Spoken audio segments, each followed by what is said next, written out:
Welcome to the latest episode of A.T. Kearney Procurement and Analytics Solutions, The Wave of the Future podcast series.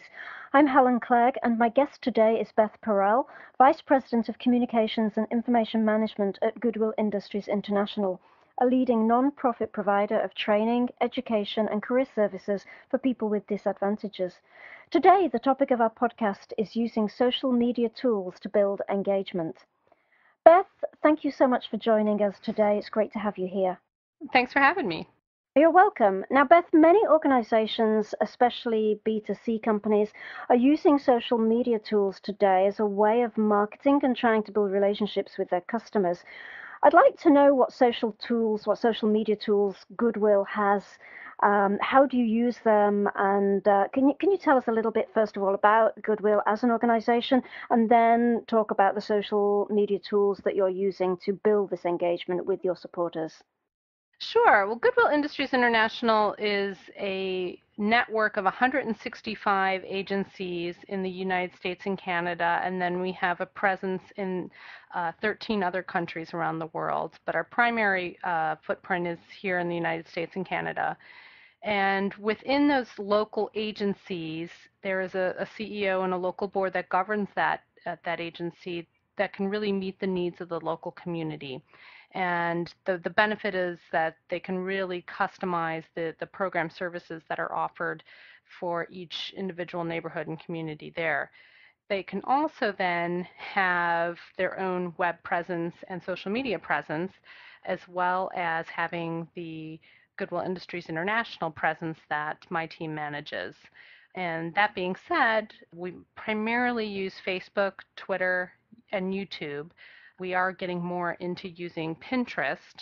And when I say we use these sites, GII uses these sites, but we also may see individual pages or presences for each of the local community Goodwills where they can really customize the message at that local level. So Beth, just before we go on to talk about defining engagement with supporters, can you share with us any metrics that you may have from Facebook, LinkedIn, YouTube, Pinterest? Sure. Facebook and Twitter are probably our most followed properties. Facebook, we're nearing 65,000 followers, Twitter around 13,000. YouTube and Pinterest, I don't know off the top of my head. But YouTube, we are growing, and Pinterest is something that we really are just getting more involved with. Interesting. So it always pays to have those metrics, right? And to see where they're going. Let's talk a little bit about defining engagement with supporters, because I think that's really sort of key to this. It's all about that two-way conversation. How do you define engagement with your supporters, and can you give us some examples of that? Like you mentioned, we do track the number of people who are following us and tracking activity. And those are interesting to watch, but we're really more interested in engaged followers or advocates. And what we mean by that is it happens when a viewer or a reader's level of interest inspires them to take an additional step after consuming the content. So that could mean clicking on a hyperlink, sharing some content, commenting, reposting, favoriting, something more than just passively reading. And where we can capture that user's interest, for example, clicking on a hyperlink and taking them to perhaps our website at goodwill.org, where there may be some additional content or we have more room and more space to tell that reader more about a particular topic they're interested in and offer some engagement either through commenting again at that property. Beth, what type of engagement tactics does Goodwill use? You've talked a little bit about defining engagement. What about the actual tactics that Goodwill uses to, get that person to take that extra step? Well, on Facebook and Twitter, we began tapping into our resource of the people who know and love us, sometimes for our store, but could be also for the the program services that we provide. We listen to our fans and our followers. We make sure we provide good customer service, and we try and get to know those advocates a little bit better. We know this group presents a potential to extend awareness of our mission and engaging other folks into this audience. and trying to establish almost a personal level with open-ended questions, posting some inspirational stories. It's not just constantly pushing out our PR message. It's also trying to create that two-way street, that two-way conversation.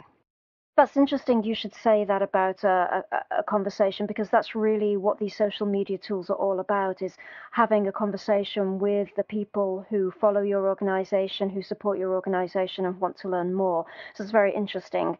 I want to move on now to talk about trends. Now, we hear that in the B2C world, it's usually about 3 years ahead of the B2B world. But I think whatever happens in B2C will always impact B2B. It's just a question of timing on that. What advice can you give B2B companies about using social media tools to build engagement? That's a great observation. I think that there is some truth in that. And business to consumer companies are often able to grow their presence online fairly quickly through notoriety of their brand and then offering deals, coupons, contests. You see that quite a bit in B2C companies or organizations.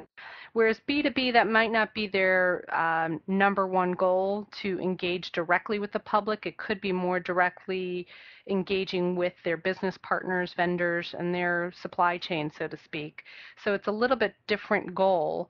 And it's about more of engaging those folks and maybe lead nurturing and trying to find those business leads to further develop those relationships offline.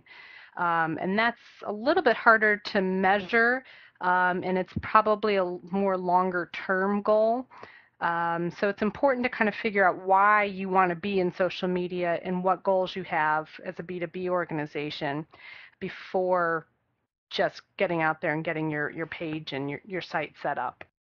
Yeah, I would absolutely agree with that. So making sure that the objectives are clear are very, very important. Where do you see the future going with all this social media? There's been a lot said about mobile technology, and I read recently in a number of places that the number of mobile devices now exceeds desktops. So, do you have any thoughts around that you can share? Yes, we're seeing the same thing. We have been seeing predictions that mobile will eclipse desktop computing by 2014. And we've already been seeing that, and that happened for us last spring and around May in 2012 when we had more individuals accessing our store locator on their phones or mobile devices rather than their desktop machine. And if you think about it, that makes a lot of sense. Where one of our use cases for a donor or shopper, they may be out and about running errands and have some goods to donate in their car and want to seek out where their closest Goodwill drop-off location might be. With that said, we're looking a lot more at our mobile website as well as developing a mobile app in that space because we're seeing that channel is really starting to take off.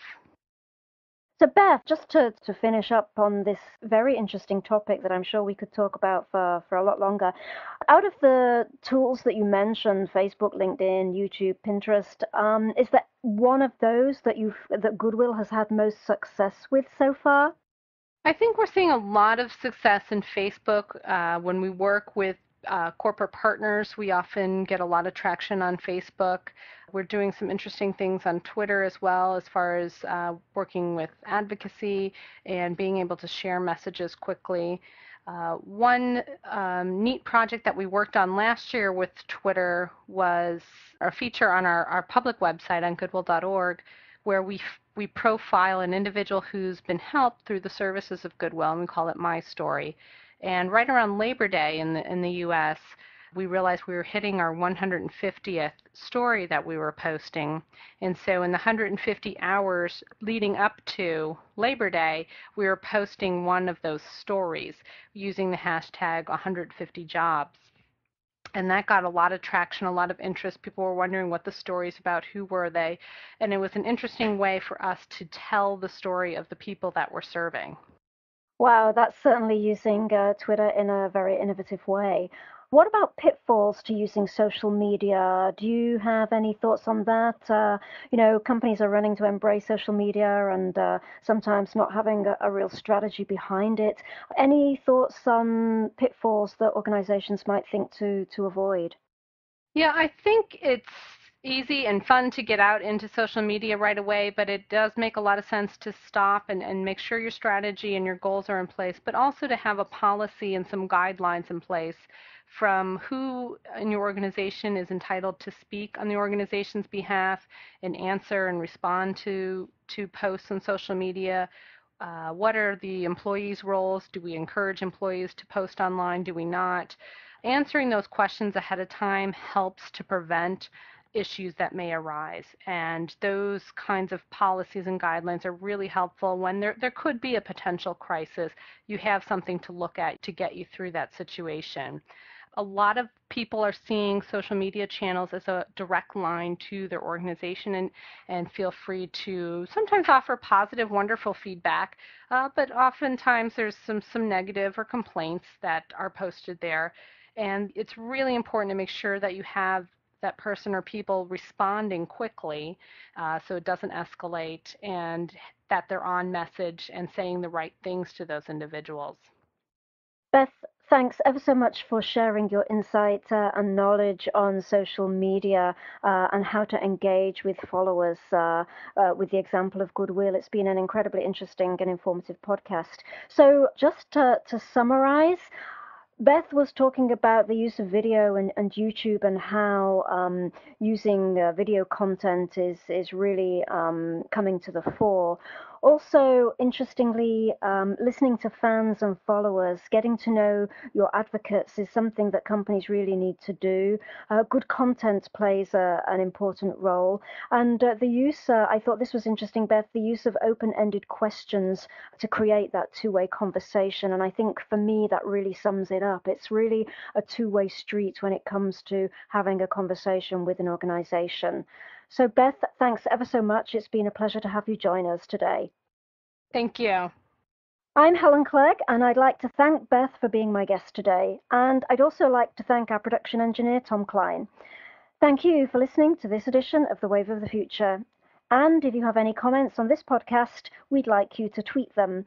Twitter handles are at ATKPAS for AT Kearney Procurement and Analytics Solutions, and for Goodwill International, the Twitter handle is at Goodwill INTL.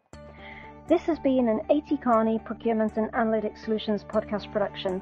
Join us again next time for The Wave of the Future, and remember, sharing knowledge is powerful.